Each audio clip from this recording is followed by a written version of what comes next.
Қайырлы күн, құрметті әріптестер. Бүгін Медиа дамыту корпоративтік қоры өзінің алаңында бақ өкілдері мен жарнама берушілерді жинап отыр. Осы алтын уақыттарыңызды бөліп, біздің осы сараптамалық кездесуге келісім бергендеріңізге мың рахмет, алғыс айтамыз сізге. Біздің кездесуіміздің басты мақсаты осы әлемдік пандемияның кезінде бақ өкілдері, бақ саласы және жарнама берушілер көп қиыншылықтар көрді деп айтуға болады. Соның ішінде бақ саласында дәстүрлі бақтан жарнама кетіп жатыр деп айтып жатырмыз. Бірақ осылай бір алаңда осы жарнама берушілердің өкілдері мен бақ өкілдері әлі де жиналған жоқ. Міне біз алғаш рет жинап отырмыз барлықтарыңызды. Және де біздің осындай бір кездесуде, осы кездесудің қорытындысы бойынша белгілі бір шешімдерге және де нәтижелерге келеміз деген ойдамыз. Қош келдіңіздер, әріптестер. Біздің бүгінгі модераторларымыздың бірі Михаил Дорофеев, Информбюро ақпараттық агенттігінің бас редакторы, және мен Бибігүл Құламан, Медиа дамыту қорының өкілімін. Михаил, слово предоставляем вам. Да, доброе утро всем. Доброе утро. Спасибо, что присоединились к нашей встрече. Сегодня нас собрал корпоративный фонд Медиа дамыту қоры, чтобы мы пообсуждали тему рекламный рынок после пандемии, как жить дальше. Вопрос, как говорится, сакраментальный. Поговорим о главном, о деньгах, где деньги. Но главная цель сегодняшней нашей встречи – это организовать диалог между представителями медиасообщества и рекламодателями, услышать мнение экспертов, сделать анализ, прогнозы по текущей ситуации на рынке. Тем более, что все говорят сейчас о возвращении коронавируса во второй волне, и это тоже, наверное, к этому надо всем готовиться, и рекламодателям, и рекламным площадкам. В нашем обсуждении примут участие медиа-менеджеры, эксперты рекламной отрасли, представители рекламодателей. Давайте я представлю быстренько всех. Курманбек Жумагали, генеральный директор телеканала «Астана». Гульвира Матрузиева, директор по продажам компании Big Idea Group. Наталья Лукашова, директор рекламного агентства Wonder Digital Agency. Думан Быкай, главный редактор сайта Дала Ньюс KZ и сайта Каламен Дала. Алан Ибраим, генеральный директор технологической компании Admixer Central Asia. Евгения Дионисьева, коммерческий директор телеканала КТК. Багдалет Исаев, руководитель проектов «Остановка 98» и новостного канала «Кумаш». Александр Аксютец, генеральный директор Салем Social Media. Женис Мухиев, директор по маркетингу компании BI Group. Дмитрий Григорьев, директор по развитию СНГ Wonder Digital Agency. Рула Райм, CEO и основатель компании Fruit KZ. Не все сейчас присоединились, но мы надеемся, что те, кого нет, они к нам присоединятся, продолжат обсуждение. Руководитель фонда Евгений Кочетов сейчас находится на встрече, но мы тоже думаем, что он присоединится и поучаствует в нашем обсуждении. И кроме всех перечисленных, участвуют также сотрудники аналитического отдела фонда поддержки медиа. Мы сегодня работаем в онлайн-формате. Я вижу, что многие из вас выходят с телефонов и даже из автомобилей. Постараемся уложиться за отведенное время. Где-то в течение часа мы должны закончить работу до 12, в 12:05 примерно по плану. В первом блоке запланировано выступление 6 руководителей СМИ и рекламных агентств. Регламент не более 5 минут. Я очень прошу коллеги придерживаться его, иначе мы не успеем завершить в те сроки, о которых мы договариваемся. Затем перейдем к обсуждению отдельных антикризисных кейсов и попытаемся сформулировать ответы на вопрос, как средства массовой информации адаптироваться к изменениям на рынке рекламы. Подведем какой-то итог, если получится, может быть, дадим какие-то рекомендации для наших отраслей. Так что давайте начнем, наверное, да? Григорий?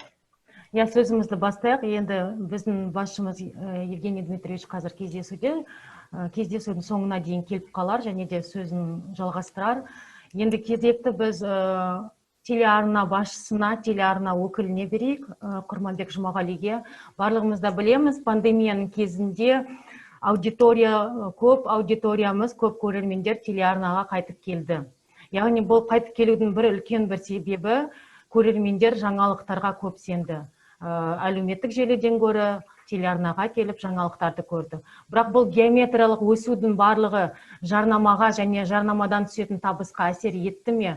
Және де біздің осы телеарналар көрермендерді ұстап қалу үшін контентті өзгерте алды ма, әлде өзгертті ме? Қандай бір стратегиялар бар? Соның барлығын осы Астана арнасының бас директоры Курманбек Жұмағали мырзадан білсек. Қайырлы күн, құрметті әріптестер. Ең алдымен пандемия кезіндегі шыны керек журналистерге қиын оңай болған жоқ. Себебі бізде ел жұрт тұрса, журналистердің барлығы көшеде жүріп дұрыс ақпарат таратуға еңбек етті. Сол үшін барлық әріптестеріме алғыс айтамын. Әрине, біз табыстың 90% нарықтан болғандықтан, біздің көрерменіміздің көп болғандығы және де қаржымыздың көп түскендігі әрине бізге керек. Себебі 200-ден астам қызметкеріміз бар, олардың барлығының жалақысы бар деген сияқты дүниелеріміз бар. Енді ең басында айта кететін жөн, өткен жылдың октябрларына қарай мен осы қызметке келдім, арна басшысына. Сол кезде Астана арнасы барлықтарыңызға белгілі, енді ТНС рейтингісі бойынша біздің арна 8-9 орындарда болатын. Әрине, рейтинг төмендеген сайын қаржылық былтыр мысалы балда Астана арнасы мысалы. Сондықтан да кестемізді өздеріңіз байқағандай Астана арнасының стилистикасы, оның шапкалары, оның бүкіл графикасы өзгерді. Онымен қоса кестелерінің барлығы ішіндегі бағдарламаларын өзгерттік. Яғни оны мен не үшін айтып отырмын? Себебі жаңалықтарымызды өзгерттік. Қазақ тілі мен орыс тіліндегі жаңалықтар бір-бірін қайталамайтын болды. Онымен қоса түрлі айтарым бар деген тікелей эфирде бағдарламалар шығара бастадық, сериалдарымыз бар, тасын дүниелеріміз бар. Соның барлығы пандемия кезіндегі біздің қатты қиналмауымызға жеңілдік берді. Себебі біз яғни дұрыс эфирлік кесте дайындаған екенбіз. Себебі оның нәтижесі қазір өздеріңіз білесіздер, біз қазір топ 3-тіктеміз. Астана арна рейтинг 3 арнаның біреуі. Әрине, көрермендердің көбейгендігі рас, 20%-ға жуық көрерменіміз артты. Яғни сол көбейген көрерменнің 10%-ы біздің Астана арнасына келді деп айтсақ қателеспейтін шығармын. Себебі қазір күнделікті көрсеткіштерге қарап отырсаңыз, жылдың басында бізде 2,5 есе, жылдың басында бізде 5-6% болатын болса, көрермендердің үлесі қазіргі таңда 13-4%-ға жетті. Әрине, бұның барлығы алып келді деп айту қате. Себебі көрермен көбейгенімен де табысымыз азайды. Оны мойындау керек.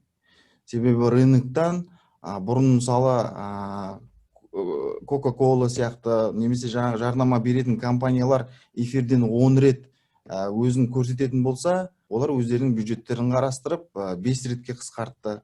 Сондықтан да оның барлығы біздің жеке арналарға жаңа табыс көздерін іздеуге жаңадан салмақ түсірілді. Және де біз енді жұмысшыларымыздың бір команданың жұмысының арқасында жаңа табыс көздерін табуға тырыстық, және оны таптық деп те қателеспесем болады. Біз қазір таңда бір арналарда енді оптимизация деп жатады, адамдарды жұмыстан шығарып жатыр деп жатады. Біздің арнамызда карантинге дейін қанша адам қызмет жасады, қазірдің өзінде сонша адам жұмыс істеп жатыр. Керісінше тағы да қызметкерлеріміз жұмысқа алдық. Онымен қоса карантин кезінде біз 100-ге жуық арнайы дебаттар жасадық. Онымен қоса карантин кезінде COVID-19 деген тікелей эфирде, дәрігер мен дәрігер сөйлесетін тікелей эфирде халыққа пайдасы тисін деген бағдарламалар аштық. Бұны не үшін айтып жатырмын? Көп адамдар қателеседі, мынау тек қана мемлекеттік идеологиямен, тек қана мемлекеттік арналар айналысып жатыр.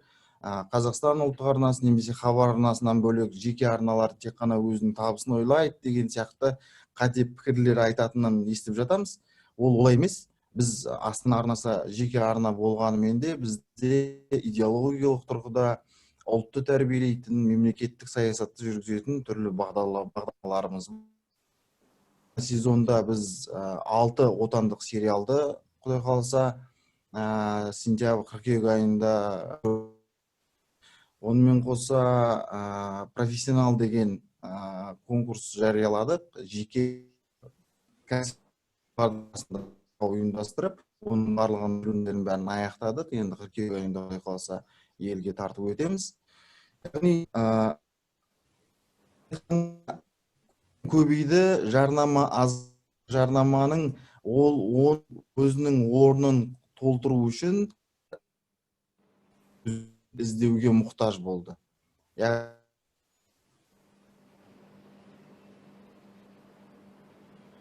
Құрманбек, сіз естілмей қалдыңыз. Құрманбек, естіліп жатқан жоқсыз. Интернет дұрыс болмай тұрған шығар. Иә, интернет дұрыс. Енді біз түсіндік, Құрманбек мырзаның айтқаны, ол көрермен саны өсті, бірақ одан жарнама өскен жоқ екен. Және де контентті өзгерткен екен. Телемедицина бағдарламасы және де әлеуметтік ток-шоулар жаңа контент, жаңа жарнама берушілерді тарту үшін жасалған екен. Михаил, слово вам, давайте предоставим. Да, я хотел бы подключить к нашему обсуждению представителей рекламного рынка, потому что действительно мы все наблюдали, как изменилось поведение наших телевизионных зрителей. Впервые, как было уже сказано, пришла очень молодая аудитория, правда, это длилось не очень долго, но и в принципе телесмотрение увеличилось, рейтинги поднялись, количество людей, которые смотрели телевизор во время карантина, резко увеличилось, но при этом мы столкнулись со странной ситуацией. Телевизионные каналы увидели, что все эти цифры увеличились, но рекламы больше не стало, наоборот, стало меньше. И вот возникает вопрос, то ли рекламодатели в панике снимали рекламу свою полностью, перераспределяли, может быть, на конец года, или что вообще происходило. Наверное, об этом нам лучше всего расскажет Гульвира Матрузиева из Big Media Group. Гульвира, помогите нам, пожалуйста, разобраться в этой ситуации, в ситуации с телевизионной рекламой во время пандемии. Пожалуйста, вам слово. Бибигуль, видно, да, экран?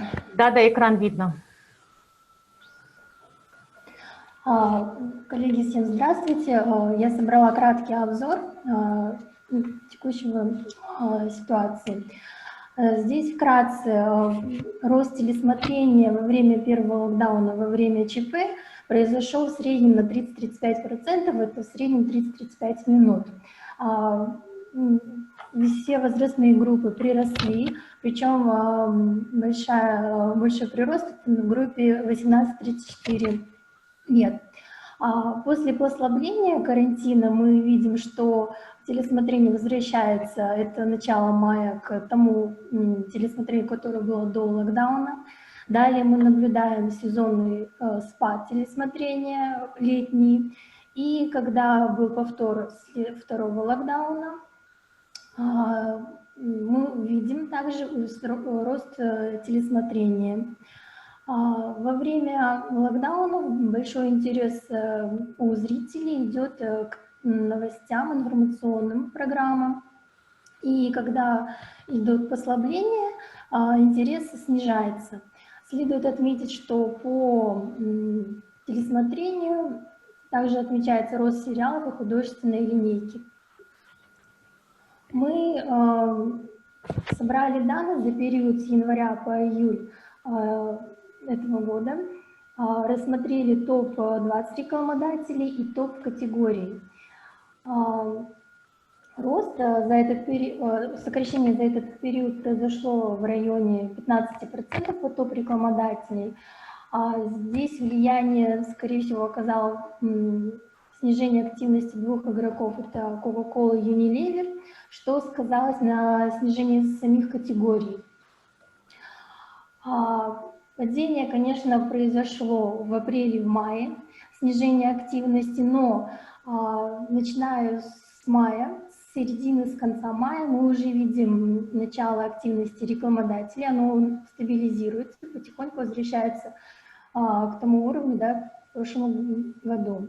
Что касается бюджетов, наше предположение и видение, бюджеты перенесены с весны на период осенний-зимний, также часть перенесенного бюджета мы видим, уже сейчас возвращается активности. Та же самая Coca-Cola сейчас уже идет в эфире с новыми коммуникационными сообщениями. То есть рекламодателям нужно было время для того, чтобы оценить текущие реалии.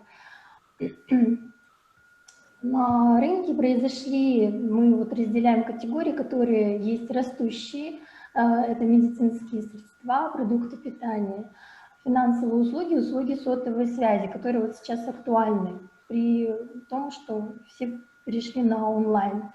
Падающие категории — это, конечно, сектор организации культуры. Есть категория панического спроса, это те же лекарства, дезинфицирующие средства, маски. Есть категории новые, это новостные паблики, домашние развлечения и стабильный сектор FMCG и банковские услуги. Как кризис повлиял на доходы населения, что в первую очередь снижается покупательская способность, и это отражается, конечно, на рынке. Что может улучшить ситуацию, это предпринимаемые государственные антикризисные меры. Рекламодатели во время ЧП, как я ранее сообщила, по нашим наблюдениям, перенесли бюджеты на осенне-зимний период. То есть, возможно, к концу года снижение бюджетов ТВ, но незначительное. С учетом падающих категорий, все рекламодатели, топ-рекламодатели, скорее всего, возвращаются уже потихоньку, ситуация стабилизируется.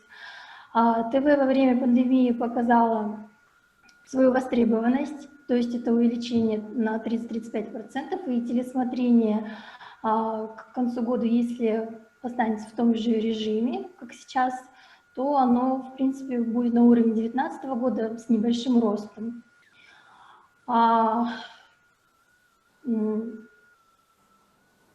И сейчас мы летом наблюдаем спрос на спонсорство на осенне-зимний период у рекламодателей, то есть запросы сейчас идут в рекламное агентство. И любое сокращение, заморозка бюджетов по рекламодателям может отразиться на доле рынка по этим продуктам. У меня все. Правильно я понимаю, Гульвера, что ваша рекомендация рекламодателям все-таки не уходить, а продолжать свою активность? Да, мы, в принципе, уже по нашим рекламодателям возобновили эту активность с мая, потому что наши рекламодатели, они уже приспособились, да, к данной ситуации. И также вот в июне была у нас активность, в июле мы, когда был второй локдаун, мы размещали, да, на ТВ. Хорошо, спасибо большое. Мы также наблюдаем, что происходит большая активность рекламодателей на диджитал-платформах, ну, поскольку действительно все переходят в онлайн, представители, значит, рекламы, те, кто занимается размещением рекламы в интернете, они, видимо, активизировались. Есть такое представление, но так это или не так, не очень понятно. Я хотел бы спросить, что изменилось, есть ли эти изменения или нет, что ушло и больше не вернется, и какие новые появились возможности у медиа. Попросить рассказать об этом Наталью Лукашову, директора рекламного агентства Wunder Digital Agency. Пожалуйста, Наталья.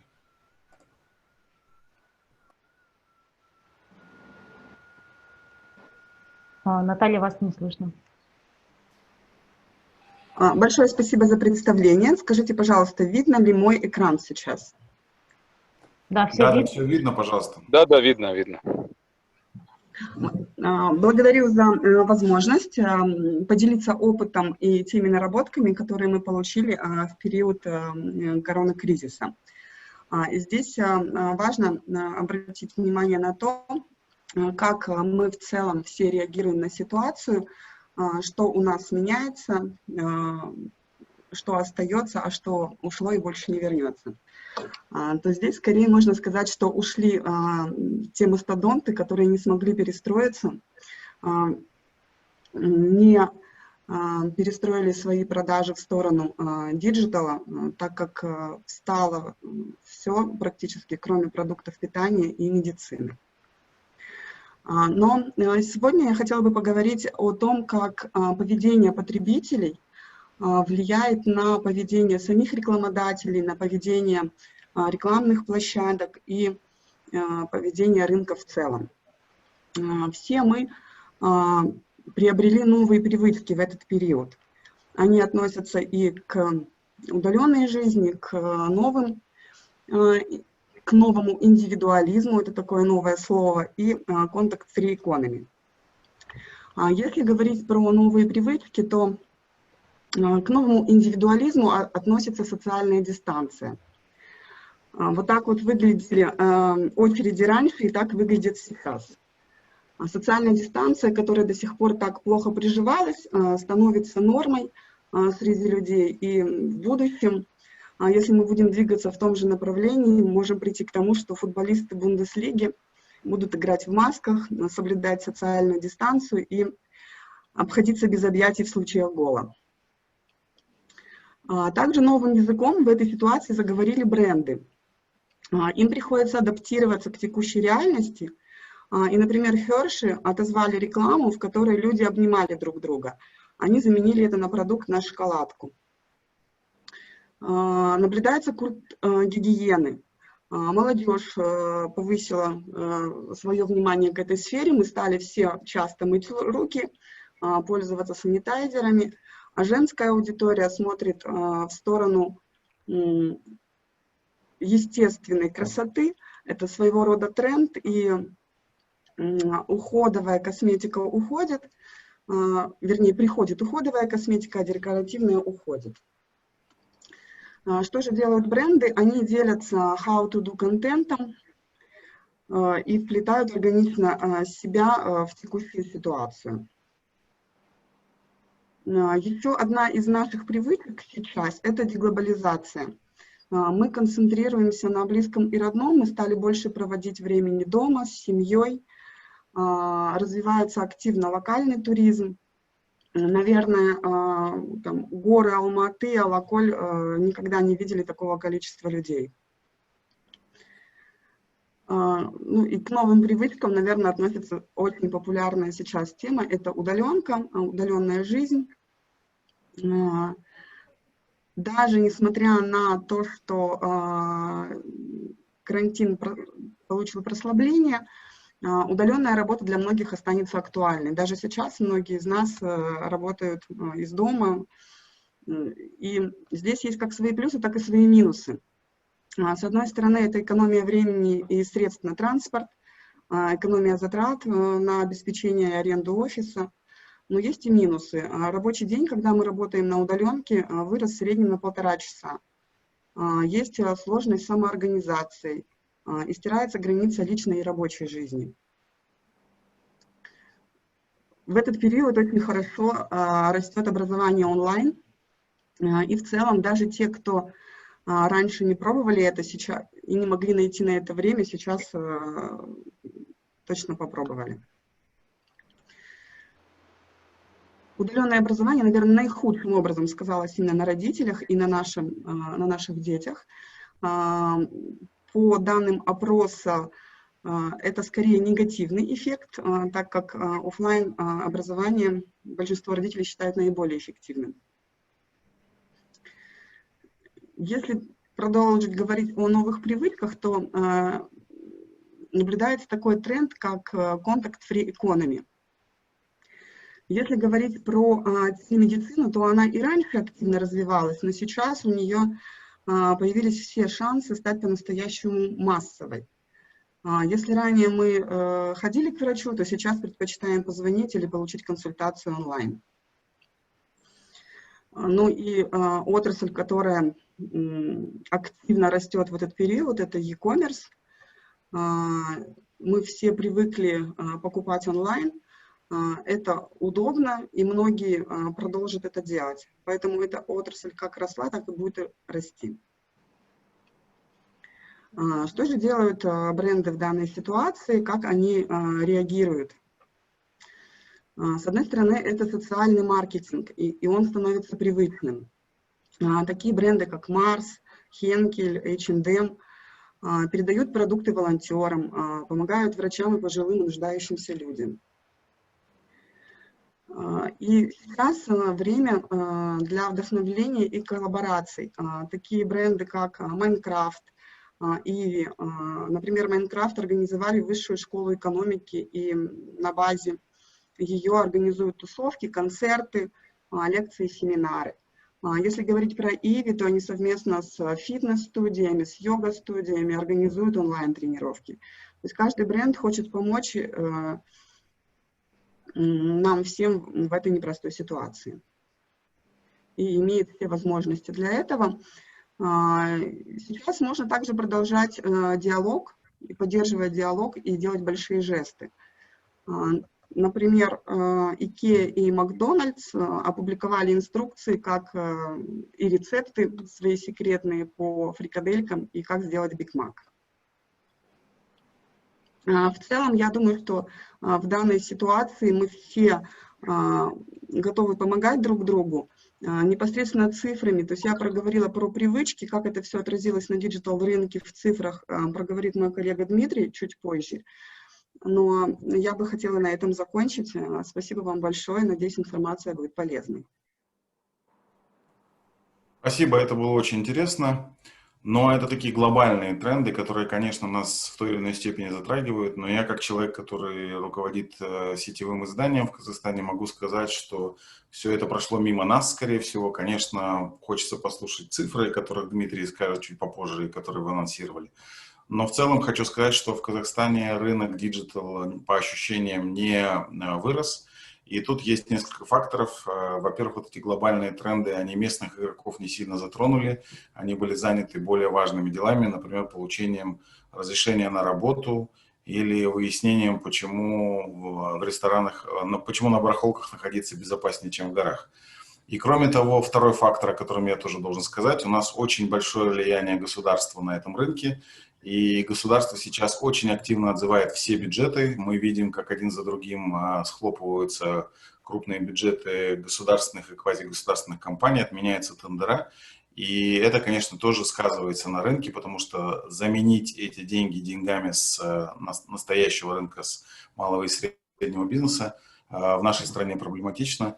Поэтому сейчас, к сожалению, как и телевизионный рынок, так и диджитал, медиа, в Казахстане пока еще не почувствовали вот этих всех вещей. Мы пока чувствуем на себе только угрозы и только проблемы, которые с этим связаны. Но надеюсь, что, как часто это бывает, через какое-то время это до нас докатится. А вторая моя надежда связана с тем, что кроме нас есть еще другие игроки на рынке, мы их обязательно послушаем. Сейчас я хотел бы, Бибигуль, передать вам слово.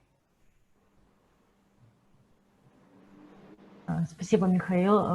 Жаңағы барлық айтып кеткен бізде ТВ өкілі сөйледі, диджитал агентствосы сөйледі. Енді біз сөз кезегін біздің дәстүрлі бақ өкілі, газет Дала Ньюс сайтының бас редакторы және Дала мен Қала газетінің бас редакторы Думан Бұқайға берсек, сөз кезегін. Себебі осы пандемияның кезінде ең көп кризисті, осы кризистің барлығын мойнына ауыртпалықтың барлығын көре білген, сезіне білген бақ өкілдерінің бірі, ол дәстүрлі бақ, соның ішінде газет өкілдері.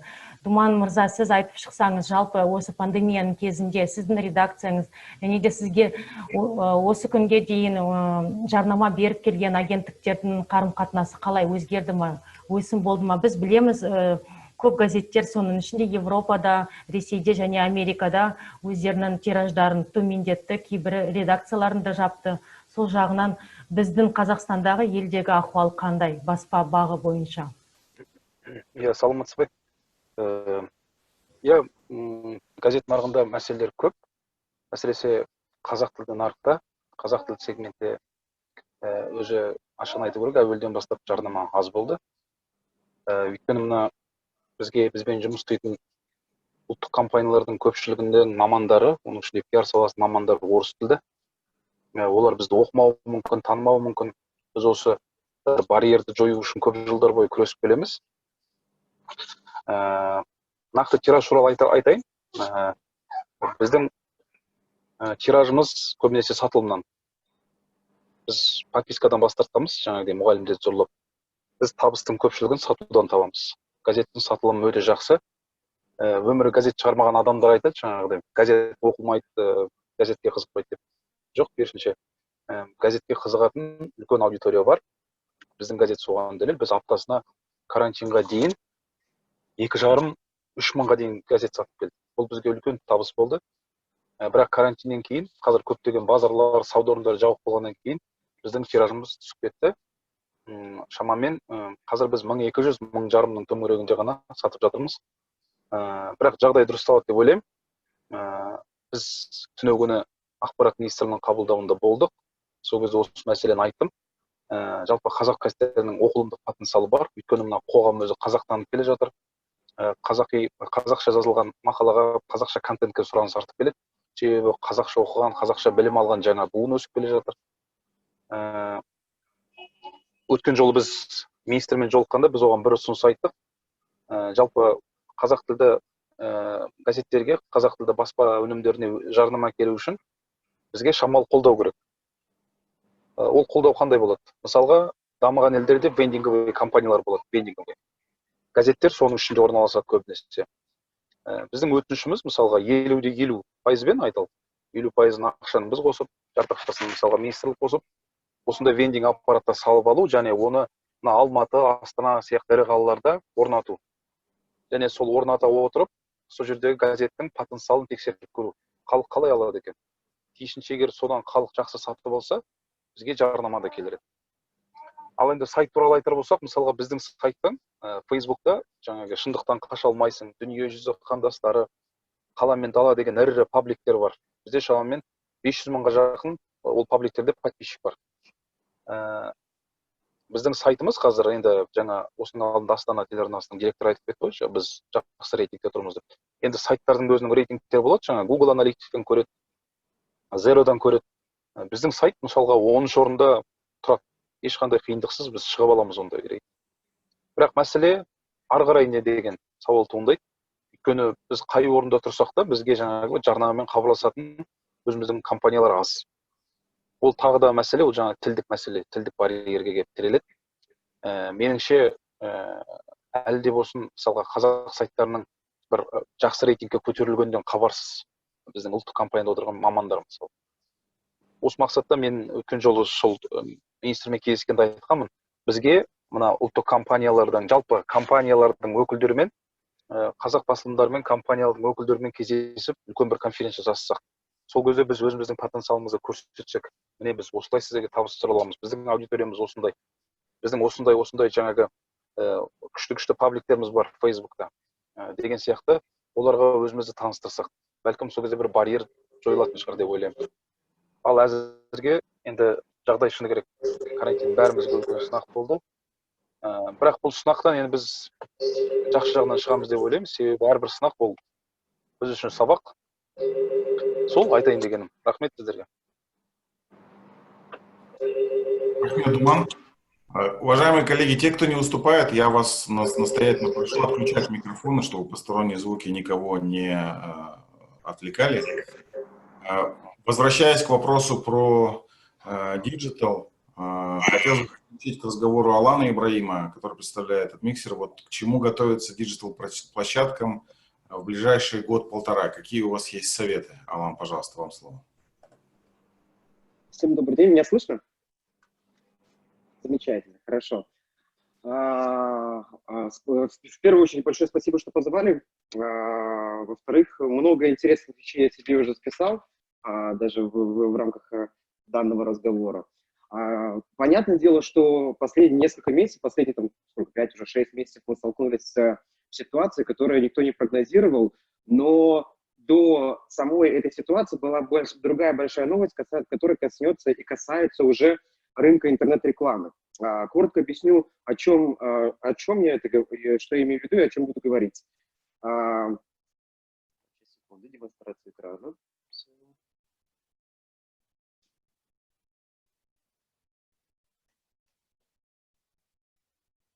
Вот. Что происходит?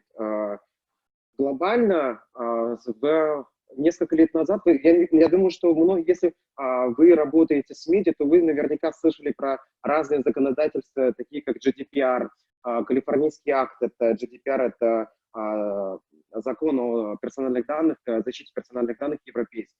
Вот.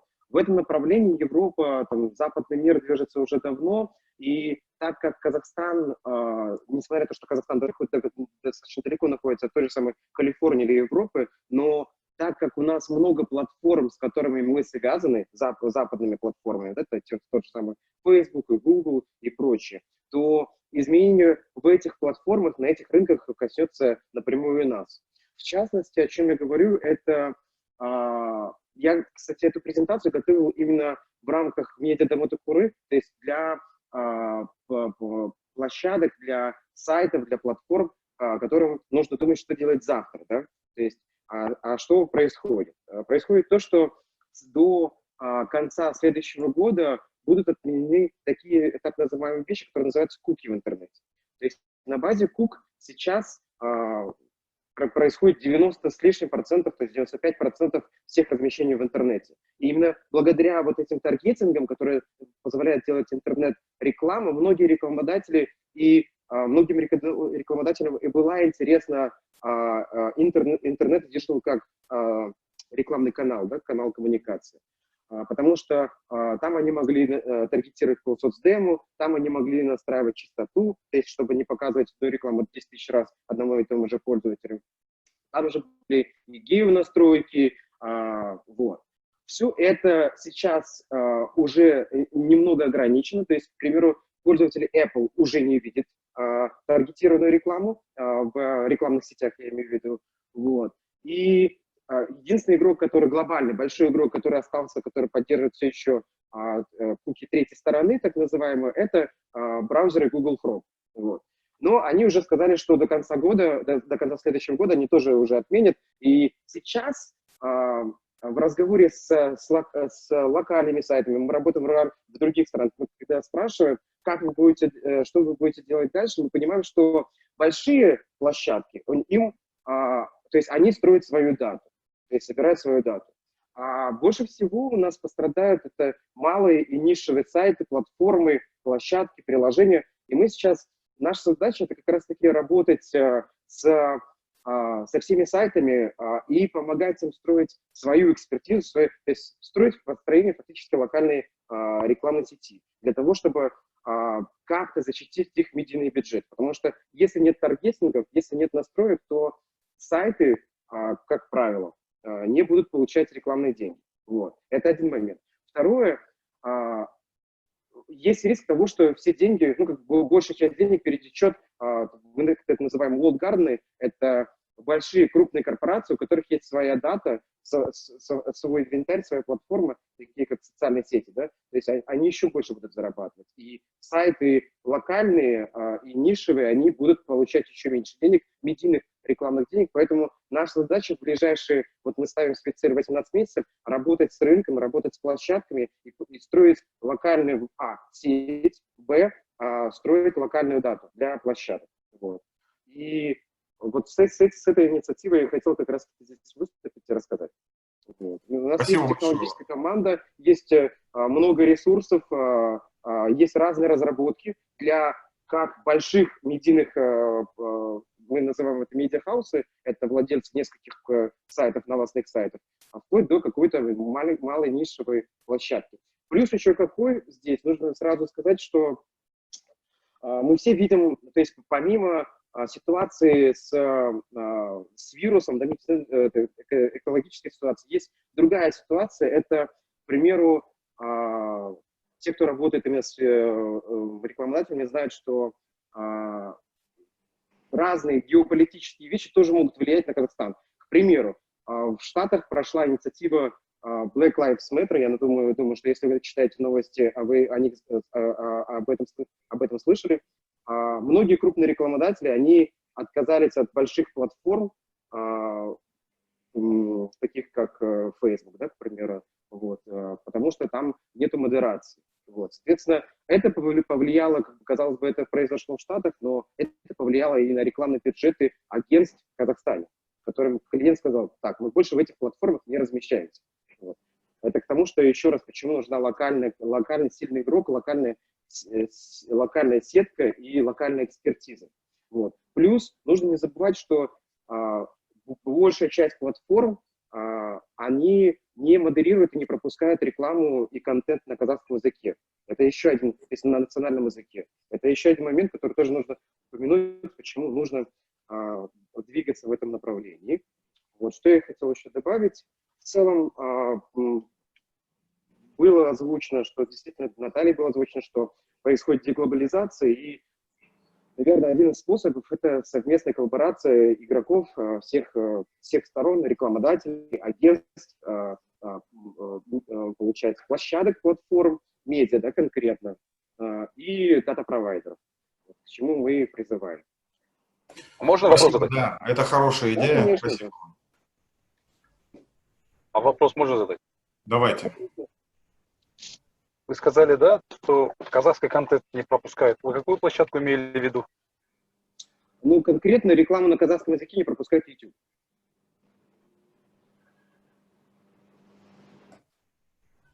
Спасибо. Я слышал вас. YouTube, говорит Алан, что конкретная реклама на казахском языке не пропускает YouTube.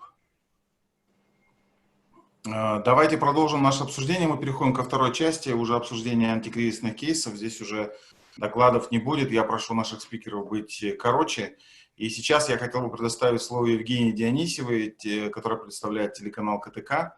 И те же самые вопросы, может быть, ваша ситуация отличается от других, а может быть и нет. Как повлияла именно пандемия на рекламную активность ваших клиентов? Что произошло с рейтингами, что произошло с деньгами? И, если можно, сравните, пожалуйста, с аналогичным периодом прошлого года. Пожалуйста, Евгения. Да, добрый день всем. Но, знаете, мы не отличаемся особо от рынка. Все, что сейчас прозвучало, и то, что говорила Гульвира, и то, что говорят ребята про интернет, мы тоже, конечно, следим, что происходит не только в телевидении, но в целом во всех сегментах рекламного рынка. Абсолютно все так и есть. Была реакция, была рекламодатель, была адаптация дальнейшая, вырабатывалось понимание, как жить дальше, что делать. Сейчас идет восстановление бюджетов. В любом случае, конечно, пока мы видим, что это восстановление с потерями. Говорить с какими, наверное, преждевременно, пока оценки уже имеют меньшую, конечно, вилку, чем это было в апреле месяце, но тем не менее вилка пока еще достаточно высока, широка, точнее говоря, чтобы говорить какие-то конкретные цифры. Но я думаю, что, наверное, Да, скажите, а выработали ли вы какой-то способ реагирования на эту всю историю? Потому что есть ощущение, что это будет продолжаться в следующем году. Может быть, есть какие-то ноу-хау или способы, как преодолеть эту историю у вас, которыми вы готовы поделиться, несмотря на то, что вас услышат конкуренты? Ноу-хау пока нет. Наверное, я предположу, что ни у кого нет, даже тот, кто скажет, это только пока не проверенная, может быть, проба. Да? Еще нельзя говорить, что это уже выработан как конкретный метод. В любом случае, наверное, все будет определять позиция того или иного СМИ на рынке. Абсолютно верно было замечено, что идет рост потребительской активности с точки зрения потребления контента медиа. Мы видим действительно возвращение молодой аудитории, мы видим и летний спад, который сейчас есть. Надо отметить, кстати, что он несколько ниже, чем был в предыдущие года. Соответственно, можно сказать, что мы в любом случае пока в плюсе по аудитории. Но, естественно, ввиду экономической ситуации, мы не оторваны от экономического рынка, реклама — это производная экономического рынка, соответственно, мы и, естественно, не видим сейчас роста бюджетов вне зависимости от того, что у нас происходит рост аудитории. Что делать дальше? Ну, наверное, продолжать качественно работать. Это, наверное, наилучшее, что мы можем сейчас все делать, потому что это единственный способ, который нам позволит найти общее понимание, общую позицию и общеэффективную, самое главное, позицию с рекламодателями совместно. Да, спасибо, Евгения. Старый добрый способ в медиа: делай, что должен, и будь, что будет. Спасибо большое. Вигуль. Я барлығымызды тыңдап отырмыз, әріптестерімізді. Келесі сөз кезегін осы кездесуіміз басталғаннан бері диджитал медиа, жаңа медиа деп айтып жатырмыз. Ол бір жаңа платформада өзінің бір үлкен белесімен дамып келе жатыр. Соның ішінде 2020 жыл жаңа медиа, соның ішінде Telegram каналдағы, Instagram парақшалардағы жаңалықтар парақшаларының өсуі геометриялық тұрғыдан. Осы жерде біз Бақдәулет Исаевке сөз берсек, ол кісі Остановка мен Кумаш жобаларының жетекшісі. Біз білеміз барлығында бұл жобалар жаңа медиада, соның ішінде Телеграм мен Инстаграмда белсенді дамып келе жатыр. Өзінің бір аудиториясы бар, ол аудиторияға берілетін жарнама да бар. Яғни аудитория жастар. Бақтаулет мырза, сіз не деп айтасыз осы жағдай бойынша? Барлықтарыңызға сәлем. Менің есімім Бақдаулет. Біз «Давай сходим» медиа холдингінде жұмыс істейміз. Қалай айтсам болады? SEO деп айтсам болады. Сол «Давай сходим» холдингісына Кумаш және Остановка 98 деген екі проект кіреді. Остановка 98 ол таза Астананың жаңалықтары болса, Кумаш бүкіл Қазақстандағы болып жатқан жаңалықтарды жаңа жеңіл түрде жеткізу және юморды қолданып жазамыз. Соның арқасында біз осы жаңа аудиторияны, жаңа емес, жас аудиторияда 18 және 35 жас аралығындағы адамдарды қамтып жатырмыз. Кумаш проектісі бойынша айта кететін болсақ, негізі 2019 жылы қараша айда, ноябрьде бастадық. То есть бір жылда болған жоқ ол проектке, бірақ сол 9 айдың ішінде біз өте жақсы көрсеткіштерге жеттік. Инстаграмда және Телеграмда. Телеграмда 3 айдың ішінде 40 мың подписчик болды, подписчик жинадық. Енді тағы бір 3-4 айдың ішінде бір 50 мыңға жетеміз. Қалай бастадық? Қалай бұл идеяға келдік? Кумаш басында негізі Біржан Ашым деген вайнердің резервный аккаунты болатын. Онда где-то 200 мыңдай подписчик болатын. Одан кейін сол Біржан Ашымның менеджері Аблай Камаладин медианың бас жетекшісі, сол бізге ұсыныс жасады, бірге бір проект жасайық. Осындай аккаунт бар, грубо говоря, пустует, да? Вот. Біз соны қолданып, давай жасайық дедік, келістік. Сөйтіп, жаңа идеялардың арасында Мэш, Россияның Мэш деген проектісімен қалай айтсам, соған қарап, сондай проект жасаймыз ба деп ойлаймын. Бізге қызығы осы Кумаш жобасына сізге ең бірінші жарнама беруші қалай келді? Сіз оларды іздеген жоқсыз, олар өздері сізді тауып келді. Не себепті, кімдер, соны айтып берсеңіз? Кумаш өте вовлеченность дейді ғой, мысалы, вовлеченность, лояльность к проекту высокий болды, жоғары болғандықтан бізге клиенттер көп жазды. Көбісі жазды, бірақ біз сразу жоғары бағадан бастадық. Ең бірінші клиент өздері сұну байқап, Huawei бірінші клиент болды через агентство. Солармен жұмыс істедік. Олар, мысалы, басқа платформадағы рекламасымен салыстыратын болса, бір қанша айтсам, даже осы Қазақстандағы ең үлкен новостной портал бар ғой, солардың страницасында шықты. Солармен салыстырғанда 10 есе эффективнее бол. Біздің жаңағы аз аудиторияның өзінде сол реклама 10 есе эффективнее болды. Яғни сіздің платформаңызға олар бірнеше айға ма, әлде бір жылға? Бірнеше айға келісім шарт жасады. Біз сразу келісеміз, мысалы, контракт қанша уақытқа, қанша пост шығару керек, соның бәрін келістіреміз. Өздері келді, сөйлестік, бізде өзімізде продажниктер бар, менеджерлар, клиенттермен келіседі барлық условияны бәрін. Кәдімгі агентстволармен жұмыс істегендей. Рахмет, Бақдәулет. Спасибо, Бақдәулет. Я хотел бы подключить к разговору про диджитал Александра Аксютица, Салем Social Media. Саша всегда излучает оптимизм. Подтверди, пожалуйста, что у вас как раз все замечательно, вы выросли и по деньгам, и по аудитории, и как это вообще произошло. Поделись рецептом.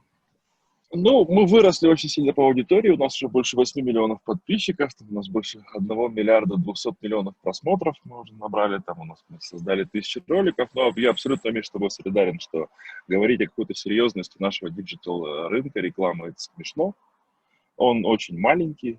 И когда какие-то компании заявляют, о, мы в 2 раза увеличили наши расходы на диджитал-рекламу, чтобы вы понимали, это в большей части исходит из того, что раньше мы тратили 350 тысяч тенге в месяц на рекламу в диджитал, теперь мы тратим 700 тысяч тенге на рекламу в диджитал. Понятно, что для любых серьезных производителей контента это смешные цифры. Я также абсолютно солидарен с Думаном о том, что очень сильно растет казахскоязычная аудитория, мы на нее упор основной делаем, она крутая, она активная, но рекламодатель в казахскоязычной аудитории не идет вообще. Пока, к сожалению, это данность, с которой ничего сделать мы не можем.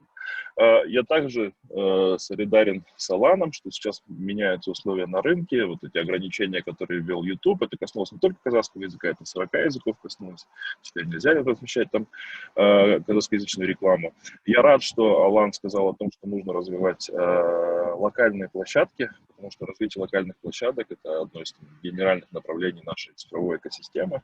Мы создали iTube, мобильное приложение, мы создали видеохостинг iTube.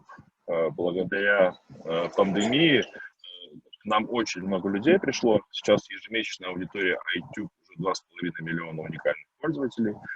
За время выплаты только по 42 500 в наш мессенджер iTube пришло более миллиона уникальных пользователей, потому что через iTube можно получать 42 500. И для многих это очень удобно. Плюс этот мессенджер он позволяет не только там переписываться, как там в WhatsApp или в Telegram, там внутри встроен электронный кошелек, чего нет в Telegram и в WhatsApp. Там много сервисов, которые облегчают людям жизнь, начиная от ЖКХ, заканчивая как раз вот финансовыми услугами.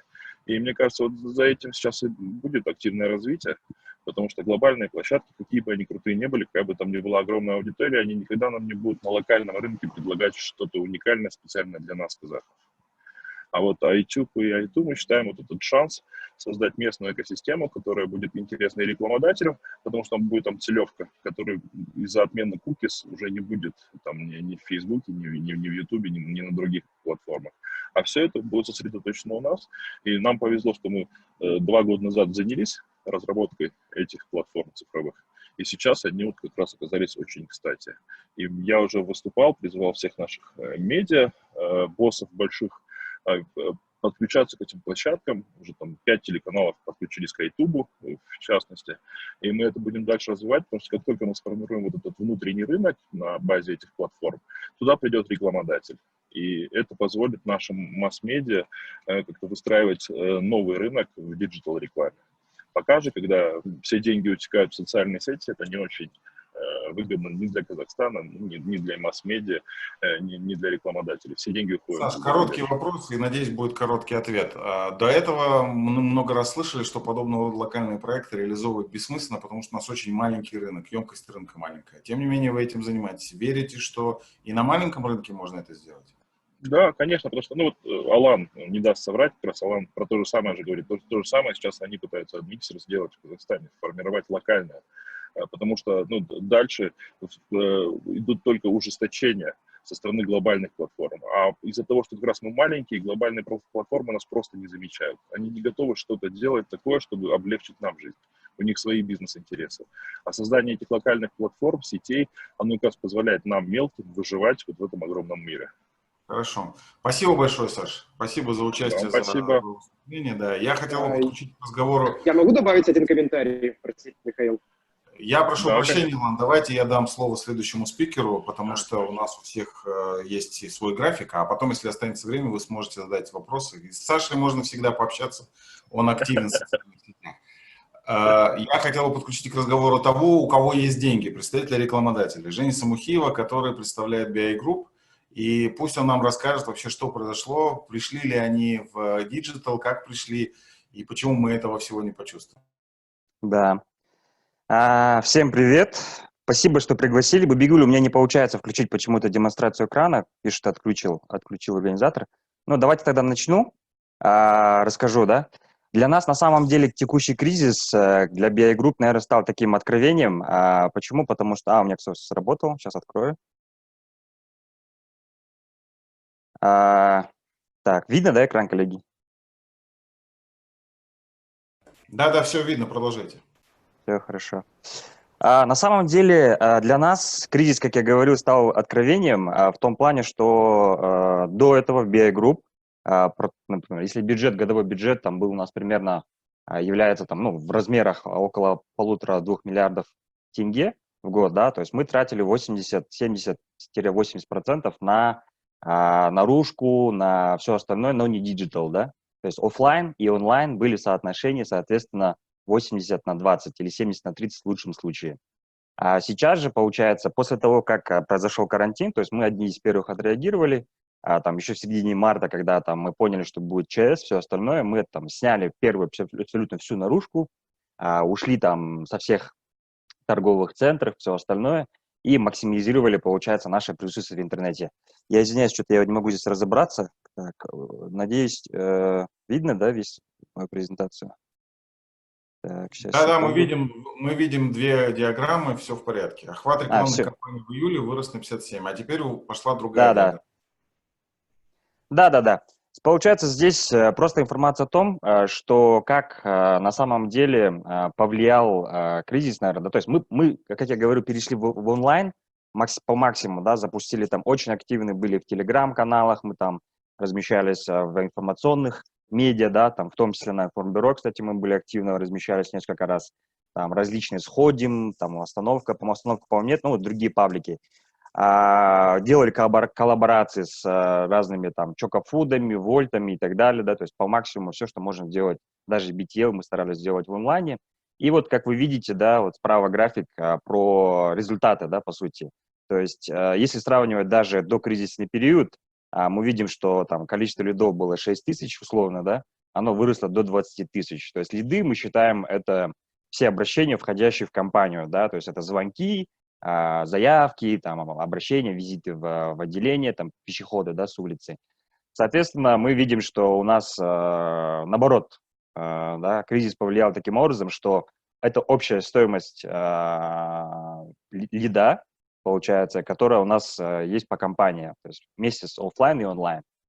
И мы видим, что на самом деле мы стали тратить деньги лучше, когда перешли в онлайн, и даже сейчас очень сильно задумываюсь о том, нужно ли нам так же активно, как раньше, возвращаться в офлайн, то есть выходить на наружку и так далее, и так далее. То есть просто если так сравнивать, где-то минимум в 2–3 раза, да, то есть 1,5–2 или там даже 3 раза наша стоимость, себестоимость привлечения одного лида в нашу компанию, она снизилась.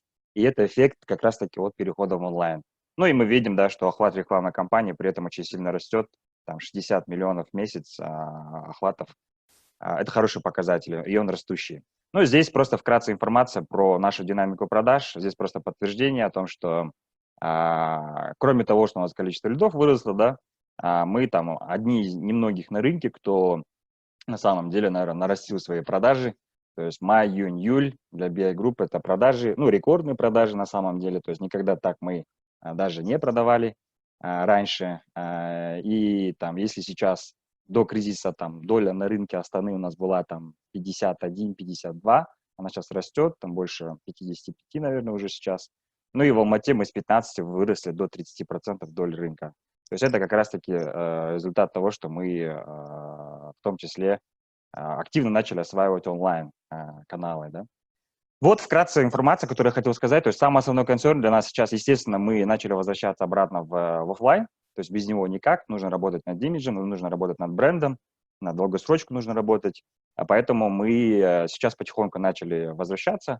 Но, как я говорил, мы сейчас очень сильно задумались, нужно ли идти в том же объеме обратно в газеты, обратно на улицу, да, там, BTL, ATL и так далее, и так далее. Да, есть, спасибо, может Женя, быть, спасибо большое за ваше сообщение. Давайте сравним ваше сообщение с общей ситуацией на рынке. Я все-таки хотел бы услышать эти цифры, анонсированные в самом начале, которые нам обещал сообщить Дмитрий Григорьев, который представляет агентство Wunder Digital Agency. Дмитрий, пожалуйста, как выглядит ситуация в целом на рынке сегодня? Всем еще раз здравствуйте, спасибо за то, что пригласили. Я постараюсь очень кратенько поделиться этими цифрами. Гульвира, если у вас будут какие-то, Алан, если будут какие-то комментарии к цифрам, welcome. Я думаю, что у вас, может быть, где-то свое видение будет по этим цифрам. Я думаю, что в общих чертах оно совпадает. В целом, что касается рынка, весь рекламный рынок в Казахстане это порядка 55-60 миллиардов тенге. Ну и в целом есть такая специфика, что мы иногда все считаем в долларах, потому что часто рекламные рынки привязаны к валюте. Поэтому для нас вот, пересчет в доллары, иногда я буду называть цифры в долларах, он более понятен. В общем, весь рынок получается порядка 140-150 миллионов в зависимости от того, в зависимости от курса. И вот один из моментов, который очень сильно повлиял на рынок, это 9% девальвация. Для всех игроков на рынке фактически в тенге ты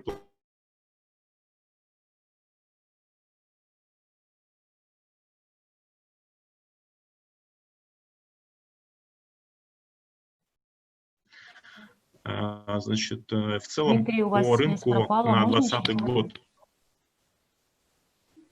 Алло, сейчас Сейчас слышно? слышно, да, повторите еще раз.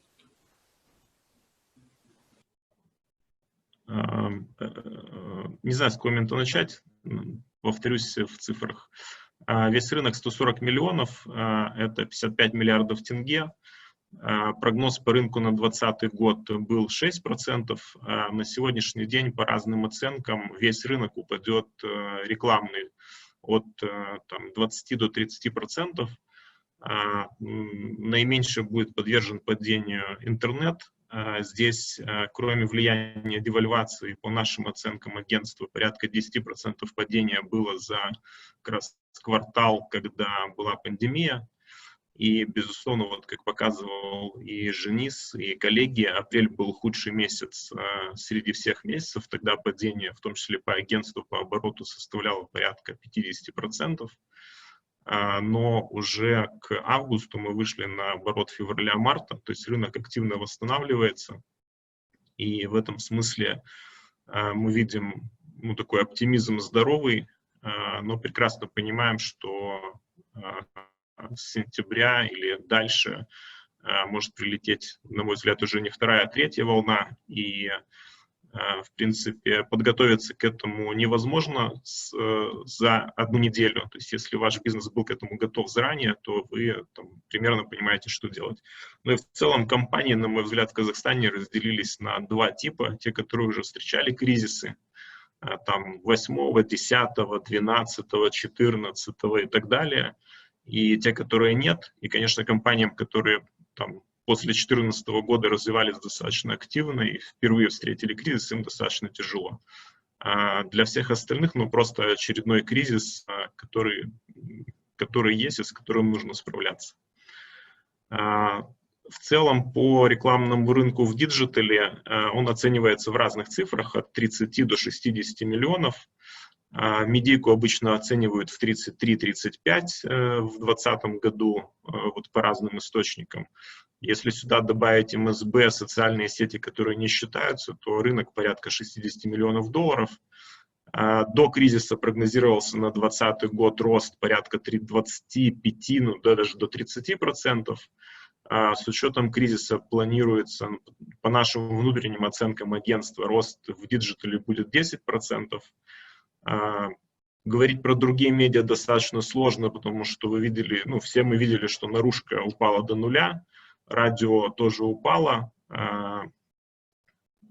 С прессой, в принципе, очень понятный тренд, здесь даже комментировать нечего. Телевизионные бюджеты за счет крупных рекламодателей тоже упали. Здесь я не берусь комментировать какие-то цифры, может быть, Гульвира подскажет к ней вопрос, потому что мы там с этими цифрами профессионально не работаем, и там есть только какие-то оценки, которые мы слышим, знаем, но здесь, наверное, вопрос больше к Гульвире.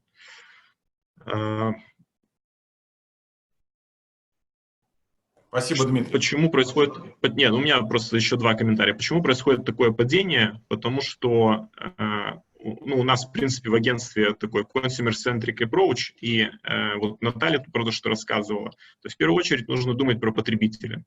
И в некоторых категориях потребление упало там до 80%. Соответственно, нет продаж у рекламодателей, нет денег на рекламу, и дальше, ну, собственно, все упирается в потребителя, потому что никто не работает. И все, что происходит, вполне логично. При этом, вот несмотря на то, что у вас был комментарий, Михаил, про то, что глобальные подходы в Казахстане не совсем актуальны, но, на наш взгляд, актуальны, и у меня есть несколько примеров, которые я не собирался говорить, но вот, в принципе, могу рассказать. Глобальный отчет Монделиза говорит о том, что весь Монделиз глобально в мире в пандемию вырос, и особенно выросло потребление Орео. И в Казахстане в том числе. Почему? Потому что сладкое печенье, дети дома, родители его часто покупают. Банальные вещи, но они на самом деле работают точно так же, как... Да, но как это отразилось на нашем... Есть отчеты Феррера, когда выросла паста Нутелла. А Монделиз не снял бюджеты в отличие от там Кока-Колы и там Юнилевера. Если и снимал, то он их просто перекладывал.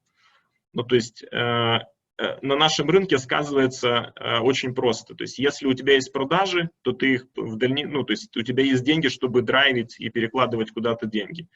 Если есть категории, в которых 80% падения продаж, то ну, есть крупные рекламодатели, которые действительно в этой категории вынуждены остановить все. Просто потому, что все продажи встали, и они думают, как менять, как следовать за потребителем, куда пойти, чтобы понять, как изменилось потребительское поведение. Ну и зачастую ты приходишь в диджитал, потому что это один из способов догнать потребителя, и здесь есть важных несколько нюансов. Здесь нет порога входа, то есть ты можешь потратить любые деньги, даже 300 тысяч тенге ты можешь заработать. Потратив 300 тысяч тенге, ты можешь найти казахоязычную аудиторию, русскоязычную аудиторию. И вот что касается языков, такой важный момент. У нас, например, в агентстве, наоборот, весь перформанс, он казахоязычный, и мы это стараемся драйвить. И более того, это логично работает, потому что у нас все очень просто. Любой лид, любая заявка, мы видим, сколько она стоит, и, соответственно, нам не важно, на каком она языке, важно, что она есть, и важно, что она нашему клиенту приносит деньги. Хорошо, спасибо большое, Дмитрий. Это очень интересно. Коротко так. Да, спасибо. Давайте, наверное, будем подводить итоги нашего обсуждения. Мне кажется, было достаточно интересно.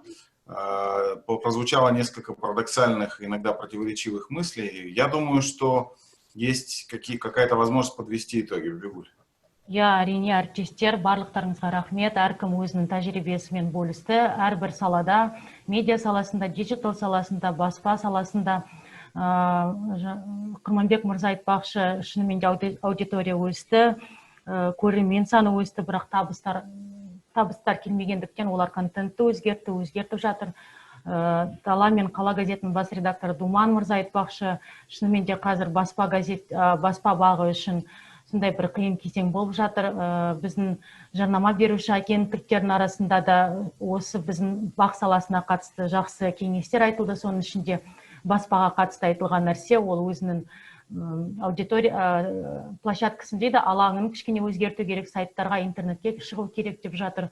Барлығы да сондай бір жақсы кеңестер, жақсы тәжірибелермен бөлісті деген ойдамын, барлықтарыңызға донады деген ойдамыз. Енді осы бүгінгі біздің кездесуімізді қорытындыласақ, Михаил, давайте слово вам, подытожим Да, сегодняшнюю встречу. мне кажется, есть какие-то рекомендации, которые уже прозвучали. Я давайте просто попробую подытожить. Во-первых, мне кажется, очень интересная мысль по поводу того, что с одной стороны мы часть глобального рынка, с другой стороны мы все равно испытываем последствия деглобализации, поэтому с одной стороны на нас влияет то, что происходит во всем мире, как положительно, так и негативно. С другой стороны, мы должны заниматься тем, что выстраивать какие-то свои собственные правила игры, свой рынок, о чем говорили Алан и Александр, и, в принципе, поддержали многие спикеры. Второе, что я услышал, это что рекламодателям и средствам массовой информации нужно адаптироваться под новый язык реальности, о котором говорила вот Наталья. И это, видимо, касается и тех, и других, и тех, кто размещает рекламу, и тех, на чьих площадках это размещается. Третье, рекламные кампании, построенные вокруг социальной тематики и благотворительности, мы их наблюдаем их рост. Многие бренды не ушли с рынка, но они остались поддерживать свои не просто продукты, а социальную коммуникацию со своими потребителями, чтобы они их не потеряли из вида. И в этом смысле СМИ, наверное, должны тоже подстроиться под новые реалии.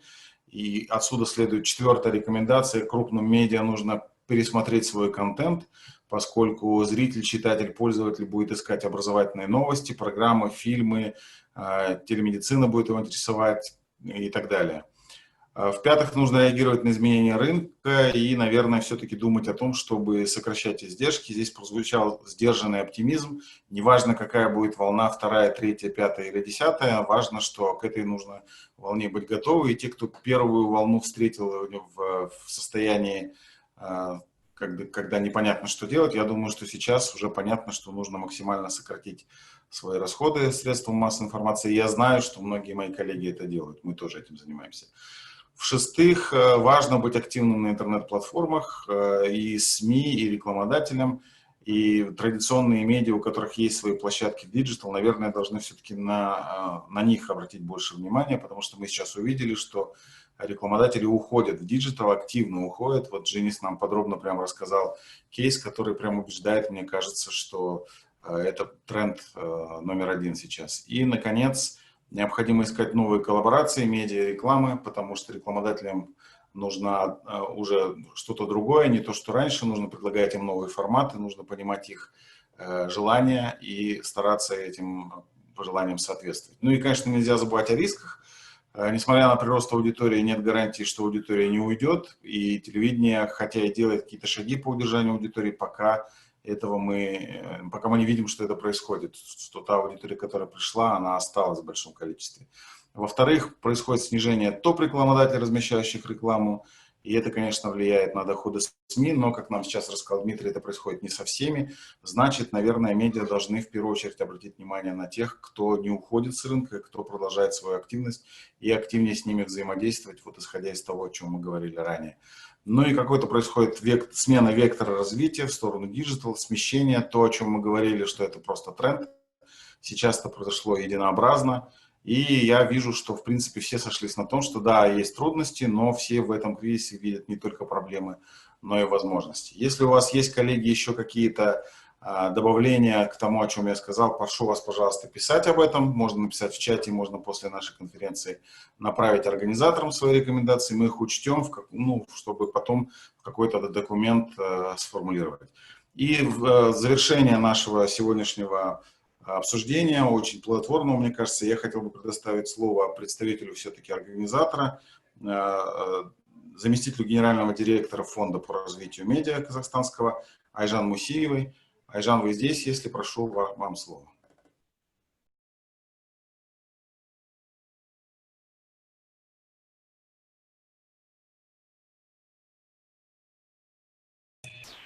Слышно меня, коллеги, да, сейчас?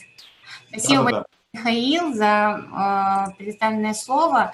Действительно, мне кажется, очень содержательная и полезная дискуссия получилась. Именно этого мы и хотели.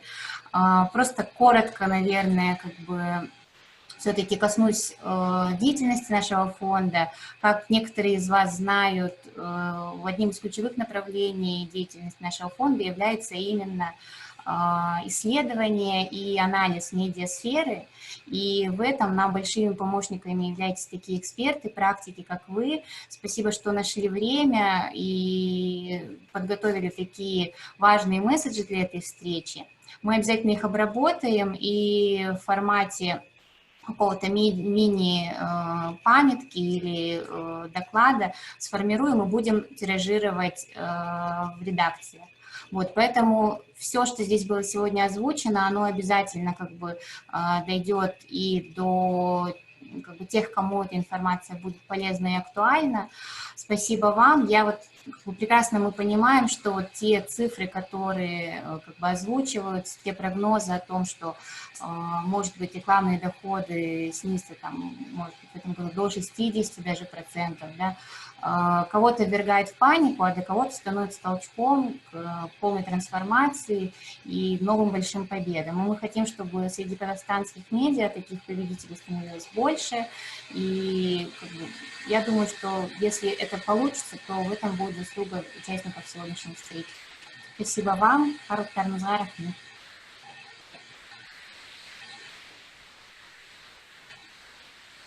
Әріптестер, барлықтарыңызға рахмет, тағы да алғыс білдіреміз. Осылай бүгінгі кездесуге қатысқандарыңыз үшін біздің медиа саласы мен жарнама саласының өкілдерін алғаш рет жинап отырмыз. Бұл біздің алғашқы кездесу болғанмен де соңғы кездесу емес деп ойлаймыз. Енді біздің осы карантин жағдайлары жеңілдетілгеннен кейін мүмкін офлайн форматта кездесеміз. Барлықтарыңызға көп рахмет.